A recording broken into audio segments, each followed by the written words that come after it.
저는 오늘 이제 영광스러운 주님을 보라 이런 제목으로 하나님 말씀을 증언하겠습니다. 이제 계시록은 이제 2장과 3장에서 일곱 교회 주시는 그런 말씀의 본론으로 들어가기 전에 주님께서는 자신의 영광스러운 모습을 살짝 보여주셨습니다. 오늘 이제 본문에 보시면요, 주님께서 이 땅에 계셨을 때 겸손하고 온유한 모습, 또 인간의 육체를 입으셨던 모습만을 생각하고 있는 분들에게는 주님의 또 다른 모습을 알게 해주십니다.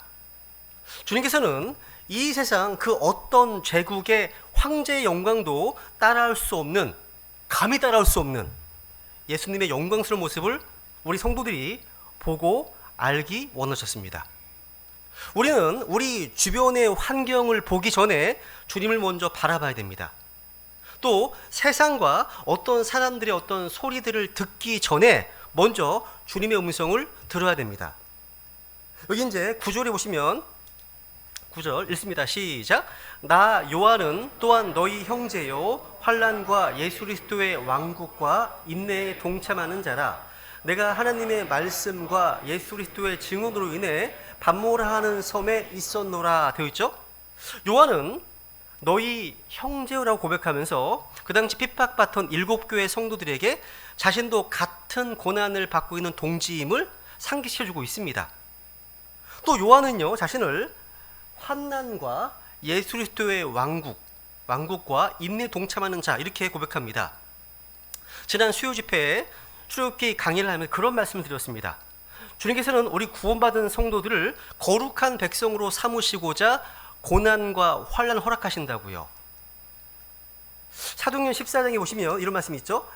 제자들의 혼을 굳건하게 하며 믿음 안에 거하도록 그들을 권면하고 또 우리가 반드시 많은 환난을 거쳐 하나님 들어가야 하리라고 권면하더라 되어 있죠. 성도들이 흔히 간구하는 것 중에 하나가 이겁니다. 하나님께서 구원과 더불어서 우리에게 주신 것이 바로 고난입니다. 하나님께서요. 빌립보서 1장 29절도 볼까요? 한번 읽겠습니다. 시작. 이는 그리스도를 믿는 것뿐만 아니라 그분을 위해 고난 당하는 것도 그분을 위하여 너희에게 주어졌기 때문이라. 그러니까 주님께서는요, 우리에게 믿음만 주신 게 아니라 고난 당하는 것도 주셨습니다. 우리가 크리스찬이라면 하나님께 구원만 받고 고난을 거부할 수 없는 겁니다. 그러니까 우리가 주님을 위해서 환난과 고난은요, 선택사항이 아닙니다. 선택이 아닙니다. 고난은 필수 과목으로서 선별적으로 선택할 수 있는 옵션이 아니라는 거죠. 그래서 성경은 우리가 반드시 많은 환난을 거쳐 하나님께 들어가야 한다 말씀하고 있는 겁니다. 고난은요, 주님 주신 명령이에요. 디모데서 1장 8절에 보시면 읽습니다. 시작. 그러므로 너는 우리 주의 증언과 그분의 갇힌 자 된 나를 부끄러워하지 말고 오히려 하나님의 권능에 따라 복음의 고난에 참여하는 자가 되라 말씀하십니다. 디모데 후서 3장 12절에 보시면 우리 크리스찬들이 하나님의 뜻대로 살고자 하면 반드시 박해를 받는다 이렇게 증언하고 있습니다. 아까 환난과 예수 그리스도의 왕국, 이 구절은요, 그 환난이 앞으로 다가올 천연왕국의 상급과 연관되어 있다는 말이기도 합니다. 요한은 당시 성도들이 겪고 있는 이런 핍박이 얼마나 힘든 것인지를 알고 있었습니다. 그래서 자신도 포함해서 환난과 예수 그리스도의 왕국과 인내에 동참하는 자 이렇게 언급하고 있습니다. 다시 한번 환난과 예수 그리스도의 왕국과 인내에 동참하는 자. 여기 동참하는 자라는 말에는요, 서로 깊은 교제를 나누고 있다는 의미도 담겨 있어요. 우리는 보통 이제 성도들 간의 교제라고 하면 함께 음식을 나누고 뭐 즐겁게 대화 나누는 것 이렇게 생각하지 않습니까? 근데 진짜 차원 높은 성도의 교제는요, 고난에 함께 동참함으로써 형성되는 겁니다. 환난과 예수 그리스도의 왕국과 인내에 동참하는 자, 이것은요, 총알이 빗발치는 전쟁터에서 함께 살아남은 전우와 같은 거예요. 여러분, 함께 고통당하면서 자연스럽게 형성된 동지애, 성도 간의 사랑 같은 겁니다. 그래서 어려운 시기를 지날 때 오히려 교회가 더 하나로 똘똘 뭉치게 되는 거예요. 오늘 본문은요, 이제 요한이 가게 된 반모섬, 이 반모섬은요, 이제 지리책을 보면요, 에베소라는 지역에서 지금도 3시간 정도 배를 타고 가야 하는 작은 섬으로 알려져 있습니다. 이 당시 로마의 제수들을 귀양 보내었던 유배지였다고 해요. 그 섬에는요, 탄광이 있었고 귀양 온 제수들은 탄광에서 중노동을 했던 것 같습니다. 요한은 여기서 보통 이제 18개월 정도라고 합니다. 교회사에는 18개월 정도 동안 유배생을 했습니다. 한번 생각해 보세요. 근데 여러분, 사도 요한이 누구예요? 사도 요한은요, 요한복음 보시면요, 주님께서 친히 사랑하신 자를 언급하고 있습니다. 그러니까 12사도 가운데 베드로, 야고보, 요한 이너서클이 있죠? 그 이너서클 안에서 가장 주님께 사랑받은 자, 제자 요한입니다. 그리고 요한은요, 주님의 부탁을 받고 예수님의 어머니를 돌봐드렸던 제자입니다. 여러분, 그렇다면 요한이 이제 나이가 들어서 그 공로로 큰 상을 받을 만도 하는데, 요한이가 돌아온 곳은 섬으로 귀양 가는 곳이었습니다. 그런데 요한은 자신이 하나님의 말씀과 예수 그리스도의 증언으로 인해 반모섬으로 오게 되었다고 고백합니다. 무엇 때문에요? 하나님의 말씀과 예수 그리스도의 증언 때문에. 이것은요, 증인의 삶은 이렇게 혹독한 대가를 치른다는 겁니다. 우리는 예수 그리스도가 하나님의 아들이심을 증언할 때, 또 그분이 우리의 유일한 구원자이심을 선포할 때 우리는 고난을 받습니다. 예수 그리스도의 증언은 때로 그 증인들에게 고난과 순교를 요구합니다. 오늘날 라오디게아 교회 시대의 교인들은요, 예수님도 믿고 세상에서 성공하기를 원합니다. 근데 이 당시의 크리스찬들은요, 삶의 자세가 달랐어요. 예수님을 증언하다가 감옥에 가도 좋고 귀양 가도 좋고 죽어도 좋다는 그런 각오로 살았습니다. 요한은요, 12사도 가운데 당시 생존에 있었던 마지막 사도였기 때문에 초대교회에서 가장 존경받는 어른이었어. 이 당시에요. 나이가 90이 넘었으니까 이제 은퇴해서 좀 편안하게 좀 여생을 보내야 하는데, 이 땅에서는 끝까지 환난을 겪어야 했다는 겁니다. 이것은 하나님의 사랑을 받는 것이 꼭 세상적으로 성공하는 것은 아님을 보게 됩니다. 근데 여러분, 제 마음이 와닿던 게 뭐냐면, 이 삭막한 반모섬, 이 유배지에서 요한은요, 주의 날로 이동해서 마지막 날에 있을 사건들과 새하늘과 새 땅과 예루살렘이라고 하는 놀라운 계시를 받게 됩니다. 그 유배지에서요. 이게 굉장히 저한테 의미가 됐습니다. 여러분, 우리 인생이요, 절박한 상황까지 몰리면 하나님이 거기 계십니다. 우리 인생이 끝났을 때 하나님이 시작하신다고 되어 있죠. 그런 말 하잖아요. 맞습니다, 여러분요? 모든 것이 다 끝난 것 같은 광야가 오히려 하나님과 나와의 어떤 특별한 데이트 장소가 되는 겁니다. 성경에 그런 얘기가 되게 많습니다. 야곱은요, 집을 떠나서 도망자 시절에 베델에서 하나님을 만났습니다. 사닥다리 기억하시죠? 하나님 만났습니다.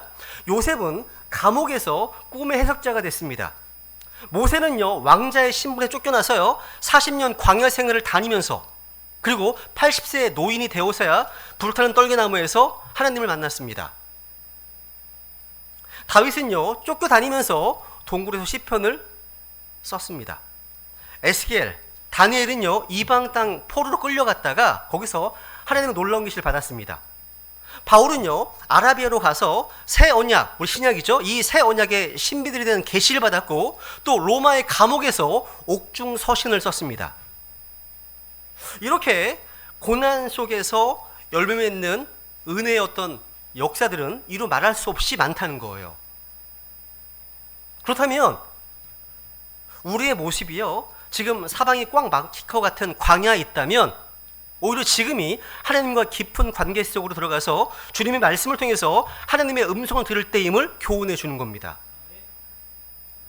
사도 요한이요, 반모섬에서 받은 계시는 요한 자신만을 위한 것이 아니라, 또 요한 자신만을 살리는 것이 아니라 이 당시 초대교회 성도들에게 소망을 불어넣어주는 축복이 되었습니다. 그러니까 90세 넘은 슬슬이 늙어 죽어갈 것으로 생각했던 요한이 이 계시를 받으면서 정말 마음속에 복된 소망으로, 새로운 소망으로 충만했을 겁니다. 또 그것만 아닙니다. 이 당시의 크리스찬들도요, 사도 요한이 보낸 이 계시록을 통해서, 이 편지를 통해서 용기를 얻고 소망 가운데 새롭게 살아났을 겁니다. 그러니까 하나님께서는요, 다 끝났다고 생각되는 상황 속에서 우리를 살리시고 또 우리를 통해서 다른 사람을 살리신다는 사실. 한번 10절을 보세요. 10절을 보시면요, 1장 10절 읽습니다. 시작. 내가 주의 날에 성령 안에 있으면서 내 뒤에서 나팔 소리 같은 큰 음성을 들으니 되어 있네요. 여기서 주의 날, 이 로드스 데이입니다. 주의 날 나오죠? 이 주의 날은요, 썬데이, 주일이 아닙니다. 일요일이 아니에요. 여러분, 주의 첫날은요, the first day of the week. 일주일에 또 week란 말 쓰잖아요. 그죠? 우리말로는 주입니다. 주. 그런데 다른 주죠. 그 위크하고 로드는 하늘과 땅 차이죠. 세상 사람들에게 주는 술주자, 술입니다. 주가 다양해요. 술도 있고 일주일에 주도 있고요. 우리 섬기는 주님도 있으십니다. 달라요. 여러분, 오늘날 이제 출간된 대부분의 요한계시록 주석서를 보시면 이 주의 날을요, 주일로 해석하더라고요. 거의 90% 이상이. 아닙니다. 주일이 아닙니다. 이 주의 날은요, 주일이 아니라 심판의 날로서 대원란과 재림을 가리키는 날입니다. 이 주의 날은요, 하나님의 진노의 날이고요, 하나님의 심판의 날, 하나님의 분노로 가득한 두려운 날입니다. 요엘하고 아모스만 확인해 볼게요. 요엘서에 보시면요, 2장에 보시면 주의 날이 크고 심히 두려우니 누가 그날을 견딜 수 있으리요. 이게 일요일입니까? 여러분, 크고 두려운 주의 날이 오기 전에 일요일만 되면 두려우세요? 아니죠, 그죠? 아모스 5장에 보세요. 오시면 주의 날은 어둠이요 빛이 아니다. 너무 어둡다 말씀하시지 않습니까? 그죠? 주의 날은 성경에서 야곱의 고난의 때로서 대환란을 가리킵니다. 우리는 분명히 알 수 있어요. 그렇다면 사도 요한이 주의 날에 성령 안에 있으면서, 이 표현은요, 요한이 지금 미래로 주의 날로 시간과 공간 이동되었음을 가리키는 겁니다. 야, 무슨 타임머신도 아니고. 여러분, 두 구절만 보겠습니다. 에스겔서 37장 1절 읽습니다. 시작. 주의 손이 내 위에 임하사 주의 영 안에서 나를 데려다가 뼈들이 가득한 골짜기 한가운데 드시고 되어 있죠. 에스겔은요, 바벨론으로 잡혀온 포로들 가운데 있었습니다. 그러니까 주로 이제 그발강가에 거주했잖아요. 그런데 영 안에서 공간 이동을 해서 뼈가 가득한 골짜기 한가운데 있게 되었습니다. 또 요한계시록 4장 2절에 보시면요, 사도 요한이 이 땅에서 갑자기 위로 올라갑니다. 보세요. 한번 읽습니다. 시작. 즉시 내가 영 안에 있었는데 보라, 하늘에 한 왕자가 놓여 있고 그 왕자의 한 분이 앉아 계시더라. 지금 사도 요한이 영 안에 있었을 때 지상에서 셋째 하늘로 이동한 모습을 보게 됩니다. 성경은 놀랍습니다.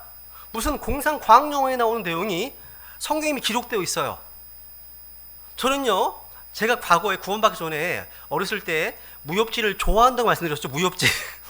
이게 무협지에 나오는 축지법과 비교가 안 돼요. 축지법은요, 순식간에 다른 장소로 이동하는 무공이고 무소리입니다. 여기서는 주님께서는요, 시간까지 이동시키는 모습을 볼 수 있어요. 게임이 안 되죠, 주님하고는. 그렇죠? 지금 사도 요한은요, AD 95년경에 2000년을 건너뛰어서 어린 양의 진노의 날로서 주의 날로 옮겨져 있는 거예요. 그래서 10절에 보시면, 또 보시면 뒤에 보시면, 여기 보시면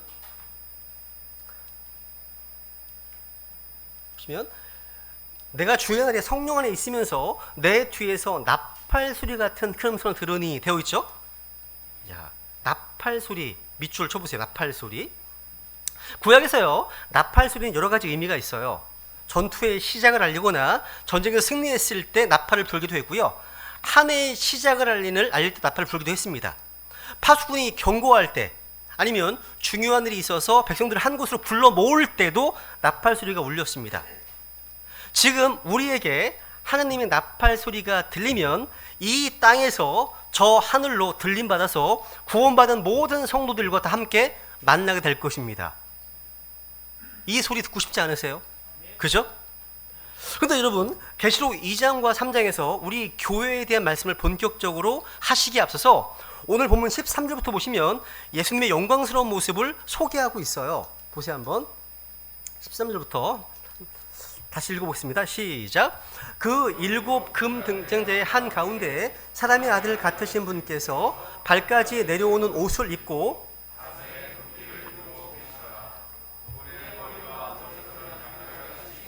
눈같이 희며 그분의 눈은 불꽃 같고 그분의 발은 용광로에서 달군 듯한 정제된 놋 같으며 그분의 음성은 많은 물들의 소리와도 같고 그분의 오른손에는 7 별이 있으며 그분의 입에서는 양날 달린 날카로운 검이 나오고 그분의 용모는 해가 힘차게 빛나는 것 같더라.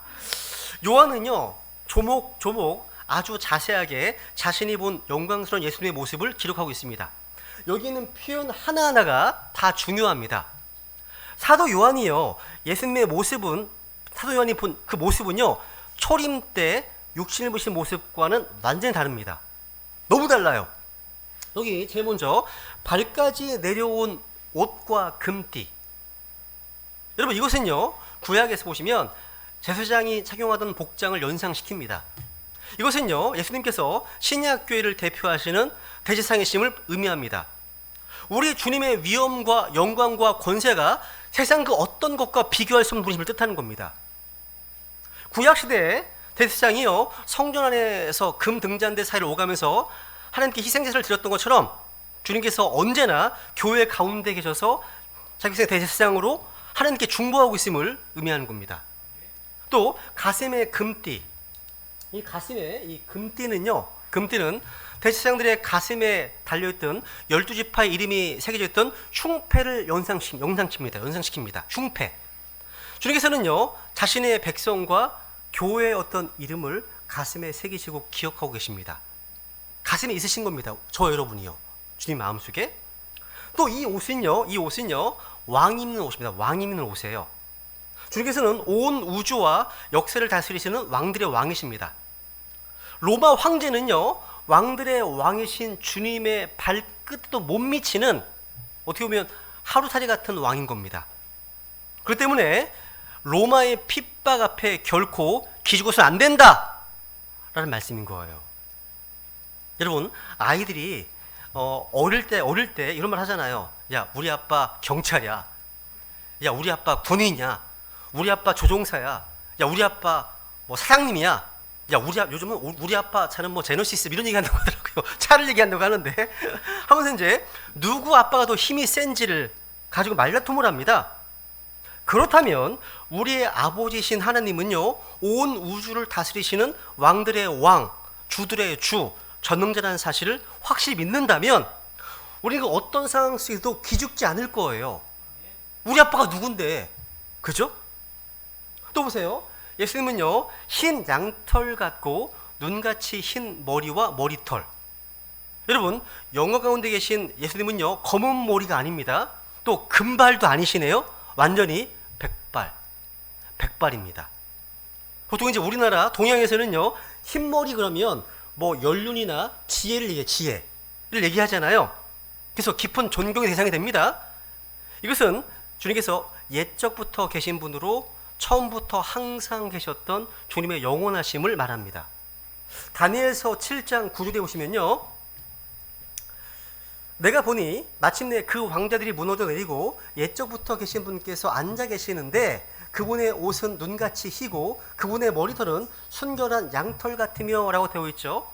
그러니까 예수님께서는 바로 옛적부터 계신 분으로 영원하신 하나님이심을 보여주는 겁니다. 그리고 여기 이제 눈 같다는 것은요 주님의 순결하심을 말합니다. 순결하심. 이사야서 1장 18절 복음할 때 많이 쓰는 구절이죠. 읽어볼까요? 시작. 주께서 말씀하시니라 이제 너희 죄들이 주홍 같을지라도 눈같이 희게 될 것이요 진홍같이 붉을지라도 양털같이 되리다. 너희 죄들이 주홍 같을지라도 성경은 죄를 주홍 같다 붉다고 말씀하십니다. 근데 예수님의 피를 통과하면 희게 됩니다. 너희들이 주원과 들지라도 눈같이 희게 될 것이요 말씀하시죠. 완전한 깨끗함, 정결함을 얘기합니다. 여러분, 세상이 이토록 더럽지만 우리 주님은 순결하십니다. 마귀와 싸우시지만 마귀의 더러움이 결코 주님께 옮겨가지 못해요. 하나님께서는요, 주님의 순결하심과 거룩하심이 우리 베다니 침례 교회도 있기를 원하십니다. 내가 거룩하니 너희도 거룩할지니라. 하나님 명령하시잖아요, 그죠? 거룩과 순결은요, 우리 교회가 영적 전쟁에서 승리할 수 있는 저력이에요. 여러분, 아무리 우리 교회가 일을 많이 하고 크고 화려하다 할지라도요, 거룩과 순결이 뒷받침되지 않는다면 영적인 파워를 잃게 됩니다. 그리고 마귀에게 무너지고 마는 겁니다. 우리는 항상 순결하신 주님 앞에 나와서 회개하고 기도하면서 주님의 거룩과 순결로 옷 입어야 되는 거예요. 또 주님께서는요, 불꽃 같은 눈을 지니셨습니다. 따라해보세요. 불꽃 같은 눈. 이 눈은요, 사물의 본질과 인간의 마음까지도 꿰뚫어 보시는 주님의 정확한 통찰력을 가리킵니다. 여러분, 제 눈이나 사람의 눈은요, 적당히 속여 넘어갈 수 있습니다. 그런데 그 어떤 속임수로도요, 하나님의 눈을 속일 수는 없어요. 여러분, 10길 물속은 알아도 한 길 사람 속은 모른다, 이런 속담은요, 사람끼리 얘기입니다. 하나님 앞에 서면요, 사람의 속내까지 환하게 그분의 불꽃 같은 눈앞에 드러나게 되어 있습니다. 그래서 히브리서 4장 13절 읽습니다. 시작. 그분의 눈앞에서 드러나지 아니하는 창조물이 하나도 없고 모든 것이 우리와 상관하시는 그분의 눈에 벌거벗은 채 드러나 있느니라. 사실 사람들이 함부로 사는 것은요, 하나님이 안 보거나 하나님이 못 보신다고 생각하기 때문이에요. 그래서 함부로 사는 거예요. 그러니까 전능하신 하나님의 불꽃 같은 눈을 인식하며 사는 사람은요, 함부로 못 삽니다. 그래서 하지 못해요. 주님께서는 불꽃 같은 눈으로 모든 사람을 심판하십니다. 이 심판은요, 무섭도록 정확하고요, 철저하고요, 단호합니다. 그 누구도 예수님의 보배로운 피로 의롭다고 인정받지 않고서는 하나님의 심판하시는 불꽃 같은 눈을 견딜 수가 없을 겁니다. 이 눈을 본 사람들은요, 두려움에 떨게 될 겁니다. 또 예수님의 발, 용광로에서 달군 듯한 정제된 놋 같은 발. 이 발은요, 다니엘서에서도 나오는 표현인데요, 하나님의 영광의 충만함을 나타냅니다. 여러분, 발은 몸을 지탱하는 기본적인 힘을 상징합니다. 놋은 성경 공부할 때 공부하셨죠, 그죠? 놋은 성경에서 하나님의 심판을 상징합니다. 이 발이 정제된 놋과 같다는 것은요, 예수님의 능력이 견고해서 장차 원수들을 짓밟을 때 영광스러운 승리를 성찰코를 의미합니다. 주님께서는 이 발로 적그리스도의 세력들을 짓밟으실 겁니다. 주님께서 십자가에 못 박히실 때는 상처나고 피 흘리셨던 주님의 발이었지만 장차 심판주로 오실 때는 세상을 딛고 원수를 심판하실 영광과 권능의 발인 것입니다. 그래서 모든 나라와 권세들이 주님의 발 앞에 무릎 꿇게 될 것입니다. 이것만이 아닙니다. 많은 물들의 소리 같은 음성, 이게 뭐지? 많은 물들의 소리 같은 음성, 이게 뭐지? 찾다 보니까 누군가 이런 얘기를 하더라고요. 나이아가라 폭포에 가시면요, 이게 1초에 7천만 톤의 물이 떨어진답니다. 7천만 톤의 물이 떨어진대요. 그래서 배를 타고 바로 폭포 밑에까지 가서 그 물 소리를 들으면요, 고막이 먹먹할 정도의 어떤 거대한 소리라고 해요. 이게 그러니까 한마디로요, 이것도 하나님의 영광과 위엄을 묘사하는 겁니다. 그러니까 이 많은 물들은요, 거대한 홍수가 엄습할 때는 소리로 도저히 저항할 수 없는 권능과 위엄을 상징합니다. 여러분, 소리가요, 이 정도로 어마어마하게 크잖아요. 무시할 수가 없습니다. 그리고 다른 모든 소리가 다 소멸되어 버립니다.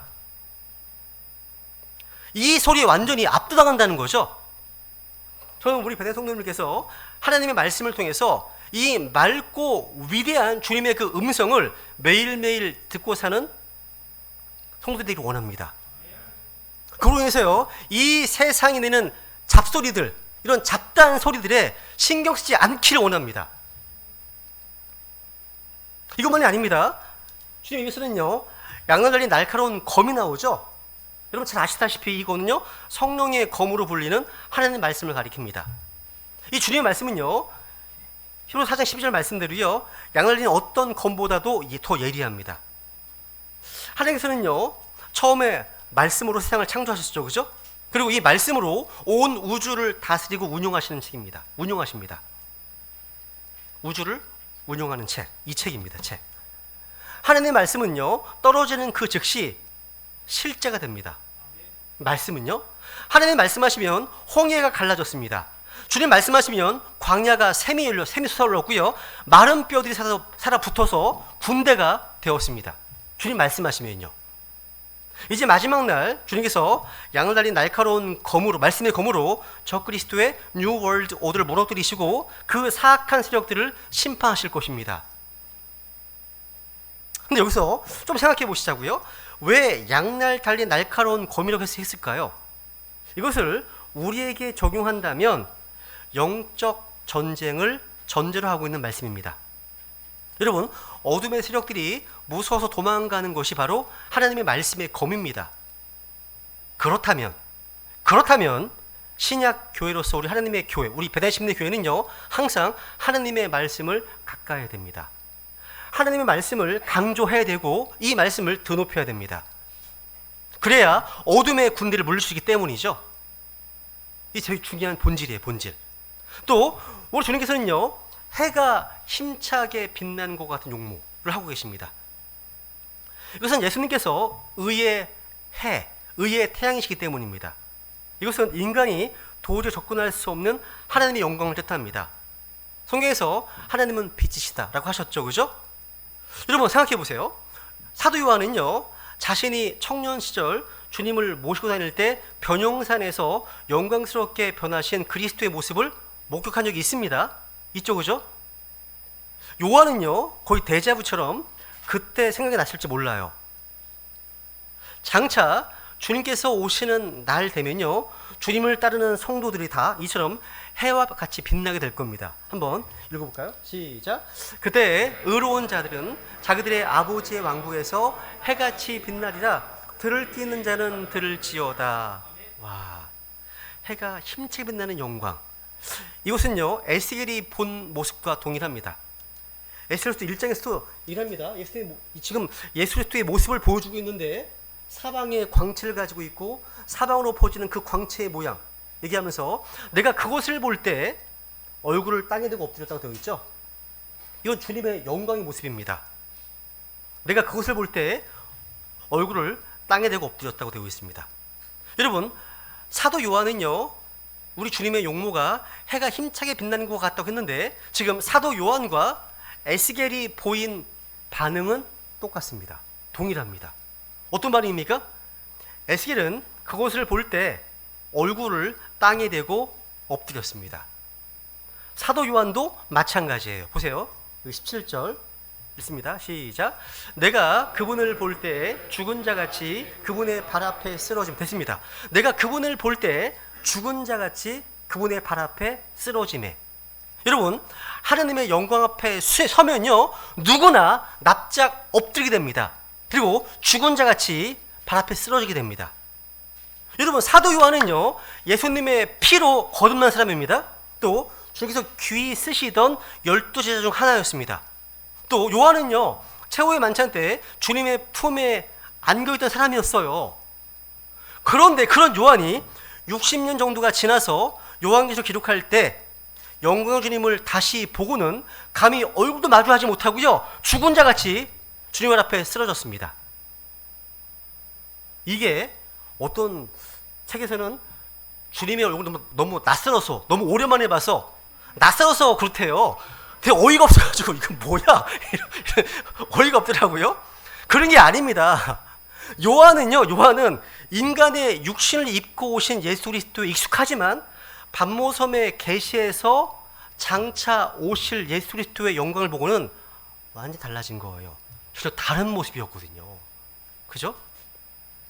고린도서 5장 16절을 보세요. 16절. 읽습니다. 시작.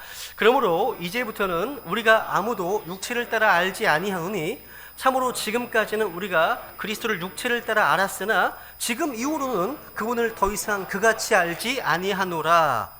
와, 여러분 사도 바울도요 다메섹 도상에서 주님의 영광을 마주하고는 눈이 멀어버렸습니다.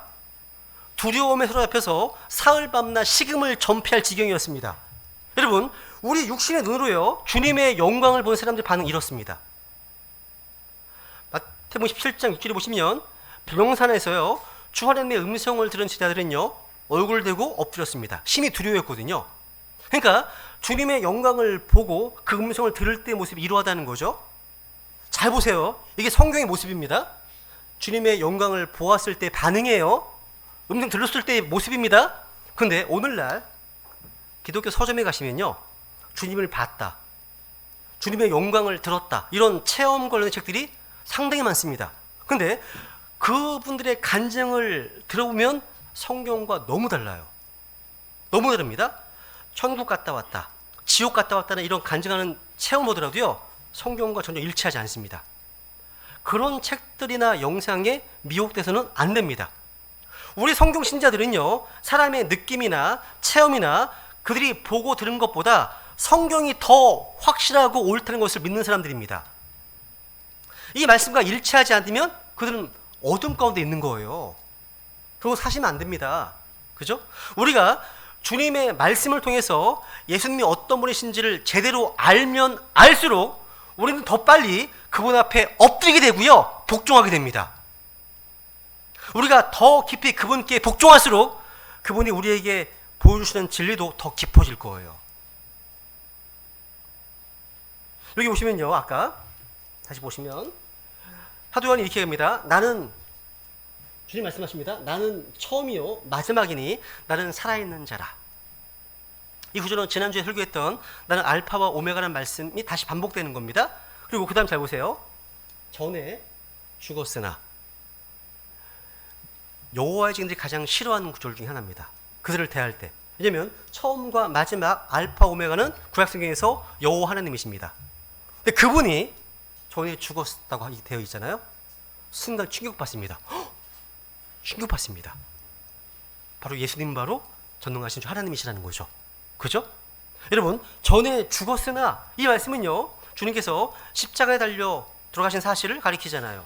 그죠? 주님께서는 십자가에 못 박히셨고 옆구리에 창에 찔리셨습니다. 사람들이 예수님 십자가에서 내려서 이제 무덤으로 옮기고 돌로 막아버렸잖아요. 그런데 그분이 지금 살아계십니다. 살아계십니다. 어떻게 된 거죠? 죽은 이들로부터 부활하신 겁니다. 여러분 모든 종교의 창시자 교주들은 죽고 없어요. 그들은 전에 죽었다는 사실에서 the end, 끝입니다. 끝이에요. 하지만 예수 그리스도는 죽었지만 지금 살아계십니다. 보라 내가 영원무궁토록 살아있노라 말씀하십니다. 우리 주님께서는 부활하셔서 다시 죽으시는 것이 아닙니다. 영원히 살아계십니다. 그리고 내가 지옥과 사망 열쇠들을 가지고 있노라 말씀하십니다. 지옥과 사망.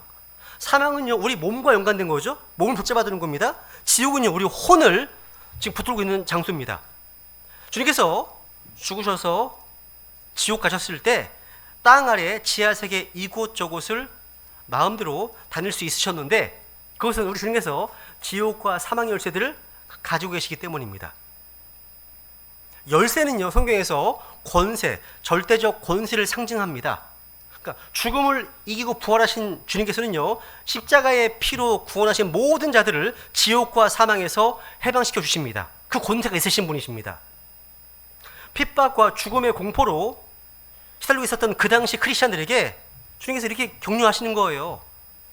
전에 죽었었다고, 나를 보라고, 다시 살아있지 않냐고, 우리 힘을 주는 겁니다. 지금 한번 이제 12절부터 보시면 이제 교회의 머리가 되시는 주님이 나오는데요.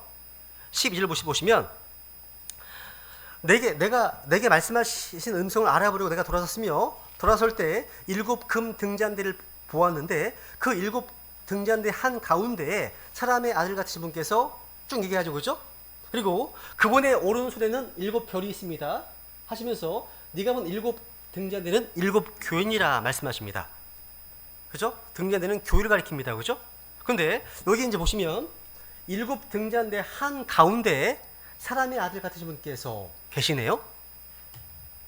이건 바로 교회의 머리 대신 그리스도를 가리킵니다. 예수님께서 등잔대 한 가운데 서 계십니다. 등잔대 한 가운데요. 우리 주님께서는요, 자신의 교회들과 함께 계신다는 겁니다. 그 때문에 고난 가운데 있을 때 주님 어디 계신 겁니까? 라고 하지 마십시오. 주님은 바로 우리 곁에 함께 계시다는 사실 보여주는 겁니다. 주님께서는요, 등잔대 한 가운데 다니십니다. 우리 주님께서는요, 가만히 계시지 않으시고요, 교회를 일일이 챙기시고 돌보시고 바쁘게 일하십니다. 기도에 응답하시고요, 부족한 것들을 채우시고요, 붙들어 세워주십니다. 왜? 주님께서 교회의 머리시기 때문에. 여러분, 작은 회사나 가게라도요, 사장님은요 벌써 보는 게 달라요. 다릅니다. 저도요, 교회를 이제 개척해서 목회를 해보니까요, 이전 교회에서 부목사로 있을 때와는 자세가 많이 달라요. 교회 여기저기 구석구석을 다니면서 신경 쓰고 챙기게 됩니다. 어제도 이제 제 자매와 함께 예배당에 와서 이제 환경 일을 하면서 주선날을 준비하게 됩니다. 주선날만 하더라도요, 누가 오늘 못 오셨는지, 주일학교는 잘 되고 있는지, 청년들은 또 어떤지, 또 매주 나가는 거전도 모임은 또 아무런 어려움이 없었는지, 또 새로 오신 분들이 있으면 성도님들이 먼저 다가서 따뜻하게 또 교제하고 계시는지, 또 누군가 또 실족하지 않았는지, 뭐 이것저것 신경을 쓰게 됩니다. 저도 이런데 하물며 교회의 머리신 주님께서 자신의 교회를 챙기시지 않으시겠습니까? 그분은 교회 머리신데요. 여러분, 등잔대는요, 빛을 발하는 존재예요. 예수님이 세상의 빛이시고 그 빛을 세상 앞에 드러내 보이는 것이 우리 교회의 사명이잖아요. 우리 스스로는 빛을 발하지 못합니다. 예수님 안에 있어야만 빛을 발합니다. 여러분, 예수님 안에 있다는 것은요, 주님과 교제하고 주님의 그 말씀에 순종하며 사는 거예요. 그러면 주님의 빛이 교회를 통해서 세상을 흘러가는 겁니다. 에베소 5장 8절 읽습니다. 시작. 너희가 한때는 어둠이었으나 이제는 주 안에서 빛이니 빛의 자녀들로서 걸으라. 야, 근데 아까 등잔대가 어떤 등잔대였습니까? 금 등잔대였어요. 금 등잔대. 와우. 저 이 말씀 읽으면서요, 등잔대가 교회인데 교회가 금이랍니다. 금 등잔대. 하나님 보실 때 저 여러분이요, 이렇게 아름답고 귀하게 보시는 거예요. 주님 보시기에 존귀한 자들이라는 얘기예요. 금 등잔대 말씀하시잖아요. 그죠? 그러니까 우리 배단의 성도님들 모두가 다 이 세상에서요, 하나님의 자녀라고 하는 자존감을 회복하기 원한다는 거예요. 또 16절에 보시면요, 그분의 오른손에 7별이 있다 되어 있죠? 주님의 오른손에 7별이 있습니다. 오른손은 성경에서 권능을 뜻한 권능. 그래서 7별은 7 교회의 천사들, 그죠? 그분의 7별이 있다고 되어 있죠? 그리고 7별은 7 교회의 천사들이라고 되어 있습니다. 성경에 보시면요, 이 천사가요, 어떤 민족을 대표할 수 있습니다. 다니엘서에 보시면 그 당시 페르시아란 나라, 뭐 그리스란 나라, 뭐 이스라엘, 이런 나라 민족을 대표하는 천사들이 있음을 보여주고 있습니다. 또 천사는요, 마태복음 18장에 보시면요, 어린 아이를 비롯해서 어떤 개인을 대표할 수 있습니다. 천사가요. 또 천사는요, 이렇게 그 교회들마다 천사들, 그러니까 어떤 교회를 대표할 수 있습니다. 그러니까 교회의 머리이신 주님께서는요, 지상에 있는 교회들마다 천사를 세워서 자신의 교회를 지금 보고 계시고 지키고 계십니다. 여러분, 하나님께서 지상에 있는 지역 교회들마다 뒤에서 붙드시고 지키시는 천사를 붙여놓았다는 사실이 얼마나 감사한지 몰라요.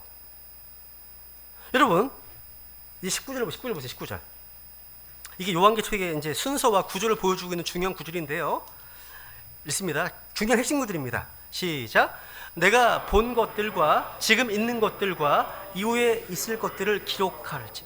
야, 이 말씀은요, 요한계시록을 해석하는데 중요한 열쇠를 갖고 있죠. 내가 본 것들과 지금 있는 것들과 이후에 있을 것들을 기록하라 말씀하십니다. 요한계시록 이렇게 과거, 현재, 미래의 계시로 되어 있음을 보여줍니다. 1장은 재림하실 예수 그리스도의 영광 관련해서 사도 요한이 본 계시입니다. 내가 본 것들과 본 계시입니다. 2장과 3장은 요한계시록이 기록될 당시에 지역 교회들에게 보낸 계시입니다. 그리고 4장부터 21장까지는 이후에 있을 것들, 종말론을 다루고 있습니다. 특별히 6장 이후부터는요, 땅에서 벌어지고 있는 어린 양의 진노의 날로서 피비린내 나는 하나님의 두려운 심판과 전쟁의 역사가 기록되어 있습니다. 저는요, 이 요한계시록의 순서와 전개를 보면서 주님 앞에 회개했습니다. 이걸 보면요, 먼저 주님께서는요, 사도 요한과 성도들로 하여금 주님 자신을 아주 자세하게 또 깊이 보게 하신다는 것. 그 다음에는 성도들이 속해 있는 이 교회에 대한 어떤 장점이나 단점을 하나님의 눈으로 보게 하십니다. 그 과정에서 칭찬받고 격려를 받아서 힘을 얻는 교회도 있지만 문제점을 깨닫고 회개하는 교회도 있습니다. 교회는요, 세상적 잣대로 자기를 평가해서 자아도취에 빠지거나 스스로를 비하해서는 안 됩니다. 교회는 오직 끊임없이 주님의 눈으로 평가하고 또 겸손해야 되는 겁니다. 그러니까 주님을 먼저 보고 교회를 본 다음에야 비로소 이 현실의 세상, 역사의 전기를 바라보게 되는 겁니다. 순서가요, 순서. 이렇습니다. 저는 이 순서를 보면서 무릎을 치지 않을 수 없었습니다. 보통 우리는요, 이 순서를 거꾸로 해요. 거꾸로 합니다. 먼저 현실의 문제, 세상 돌아가는 상황을 바라보는 데 집중한다는 거죠. 그리고 나서 자기 교회의 문제를 고민하고 토론합니다. 그런 후에야 주님을 바라본다는 거죠. 오늘과 같이 현실의 문제가 어렵고 복잡할수록 더 그렇습니다. 근데 요한계시록의 주님은요, 순서를 완전히 뒤집으셨습니다. 핍박당하고 어려움 당하는데 우리 현실의 문제를 잘 아십니다. 근데 지금 가장 중요한 게 뭡니까? 알파와 오메가이신 주님을요, 너희가 제대로 아는 것이 제일 중요하다. 이걸 말씀하시는 겁니다. 지금은요, 큰 교회들이 많으니까 세상 건물과 비교해도요, 지쳐지지 않습니다. 오늘날 교회의 모습이요, 예배당 모습이요. 근데 초대교회 당시 교회는요, 너무 미미하고 또 연약했습니다. 가정에서 모이거나 아니면 카타콤에 모였으니까요. 그런데 여러분, 황제를 숭배하던 신당이나 아폴로, 제우스 같은 히랍의 신들을 숭배하던 판테온 신전과 같은 곳은요, 지금도 엄청나게 거대하고 웅장한 모습으로 남아 있습니다. 그 거대한 신전에서 로마 군대들이요, 도열한 가운데 뿜어내는 황제의 영광이란 엄청난 곳이었습니다. 그때 박해받던 그 당시 크리스찬들은요, 상대적으로 얼마나 겁에 질리고 기가 죽었겠습니까? 근데 그 성도들은요, 결코 기 죽지 않았고 순교를 당하면서도 오히려 핍박하는 사람들을 기가 질리게 했습니다. 어떻게 가능할까요? 교회사의 스토리가 어떻게 가능할까요? 그게요, 한 가지입니다. 살아계신 영광의 주님을 보았기 때문입니다. 여러분, 태양빛을 본 사람은요, 인간이 만든 어떤 화려한 불빛에도 기죽지 않기 때문입니다. 여러분, 우리는요, 코로나 시국에서 세상을 너무 열심히 바라보고 있습니다. 그래서 교회로 오면 코로나가 어떻고 백신이 어떻고 세상 소식을 전하러 바쁩니다. 그리고 눈에 보이는 교회와 자신의 문제를 너무 열심히 바라보고 있다는 거죠. 그런데 우리에게 무엇보다 중요한 것은 뭡니까? 영적인 눈을 들어서 교회의 머리 대신 예수 그리스도를 바라보는 겁니다. 그분께 집중하는 거예요. 복음에 집중하고 주님과 주님의 말씀으로 교제하는 겁니다. 마지막 한 구절 보고 마치겠습니다. 히브리서 3장 1절입니다.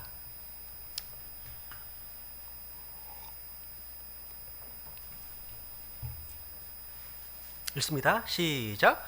그러므로 거룩한 형제들, 곧 하늘의 부르심에 참여한 자들아, 우리 신앙 고백의 사도시며 대제사장이신 그리스도 예수님을 깊이 생각하라. 우리 가운데 이 세상 소식 듣기 바빠서 정작 교회의 머리이신 예수님을 바라보고 깊이 생각하는 시간이 부족했다면 회개해야 됩니다. 우리 모두 예수님을 제대로 알고 주님의 영광이 항상 도취되어 있다면 또 눈에 보이는 교회 현실 앞에 교만해지거나 절망하지 않습니다. 왜? 일곱 등잔대 교회와 함께 계시는 주님의 손길을 보기 때문입니다. 주님께서 교회를 다스리시고 또 주님과 함께 하심을 볼 때 주님께서 이 교회를 통해서 이 어둠의 세상을 밝혀 나가시는 것을 보게 됩니다. 우리 시간 모두 주님 앞에 결단하기 원합니다. 영광의 주님께 집중하기 원한다고요. 그 주님을 증언하고 그 주님과 더불어 교제하겠다고 고백하기 원합니다.